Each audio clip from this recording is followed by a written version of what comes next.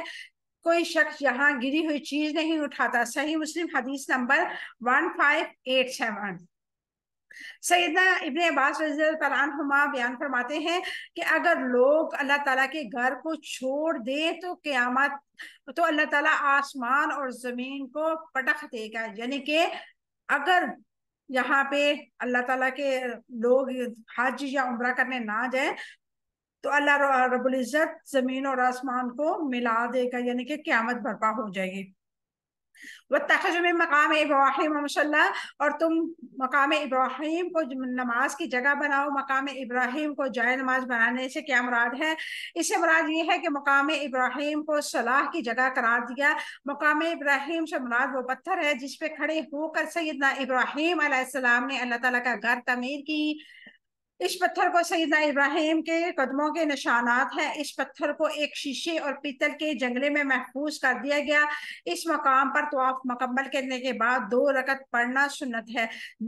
جائے نماز بنانے سے مراد طواف کے 2 رکعت ہے جو مقام ابراہیم کے پیچھے پڑھنا مستحب ہے۔ سیدنا انس رضی اللہ تعالیٰ عنہ فرماتے ہیں کہ سیدنا عمر رضی اللہ تعالیٰ عنہ نے عرض کیا، اے اللہ کے رسول صلی اللہ علیہ وسلم، اگر ہم مقام ابراہیم کو نماز کے پیچھے کی جگہ بنا لے تو کیا ہی بہتر ہے، جس پر یہ آیت نازل ہوئی۔ جامع ترمذی حدیث نمبر 2959۔ عمر ابن خطاب رضی اللہ تعالیٰ عنہ نے کہا، میرے رب نے 3 باتوں میں میری موافقت کی۔ میں نے کہا، اے اللہ کہ رسول صلی اللہ علیہ وسلم، کاش مقام ابراہیم کو آپ نماز پڑھنے کی جگہ بنا دے، تو اللہ رب العزت نے یہ آیت نازل فرمائی، وَاتَّخَذُوا مِن مقام ابراہیم مصلی۔ وہ آگے اللہ رب العزت فرماتا ہے، وَأَحِدْنَا إِلَىٰ إِبْرَاهِيمَ وَإِسْمَاعِيلَ وَإِسْحَاقَ وَإِسْمَاعِيلَ أَن طَهِّرَ بَيْتِيَ لِلطَّائِفِينَ وَالْعَاكِفِينَ وَالرُّكَّعِ السُّجُودِ، اور ہم نے ابراہیم اسماعیل کو تاکیدی حکم دیا کہ آپ دونوں میرے گھر کا طواف کرنے والوں، اعتکاف کرنے والے اور رکوع کرنے والوں کے لیے پاک صاف رکھو۔ اللہ تعالیٰ بیت اللہ کو پاک صاف رکھنے سے کیا مراد ہے؟ ظاہری صفائی کے ساتھ ساتھ اصل پاکیزگی یہ ہے کہ اس گھر کو اللہ تعالیٰ کے سوا کسی کا نام سے نہ پکارا جائے، نہ عبادت کی جائے، اس کو شرک، کفر اور معاصی اور گندگی سے پاک رکھیں۔ آگے اللہ رب العزت فرما رہا ہے کہ سیدنا ابراہیم اور سیدنا اسماعیل سے اپنے گھر کے بارے میں کیا وعدہ لیا تھا، یعنی کہ اللہ تعالیٰ نے سیدنا ابراہیم علیہ السلام اور سیدنا اسماعیل علیہ السلام سے اپنے گھر کے بارے میں کیا وعدہ لیا؟ اس گھر کو طواف کرنے والے، اعتکاف کرنے والے اور رکوع اور سجدہ کرنے والوں کے لیے پاک رکھیں۔ اس آیت مبارکہ میں بیت اللہ میں کس کام کو انجام دینے کا حکم دیا؟ اس آیت مبارکہ میں بیت اللہ میں عبادت یعنی طواف، اعتکاف، رکوع اور سجدہ کرنے والوں کے لیے بیت اللہ کی صفائی کا حکم دیا ہے۔ وَإِذْ بَوَّأْنَا إِبْرَاهِيمَ مَكَانَ الْبَيْتِ أَلَّا تُشْرِكْ بِهِ شَيْئًا وَطَهِّرْ بَيْتِيَ لِلطَّائِفِينَ وَالْقَائِمِينَ وَالرُّكَّعِ السُّجُودِ، اور جب ہم نے ابراہیم کے لیے بیت اللہ کی جگہ متعین کی کہ میرے ساتھ کسی کو شریک نہ بناؤ، میرے گھر کو طواف کرنے والوں، قیام کرنے والوں اور رکوع کرنے والوں کے لیے پاک رکھیں۔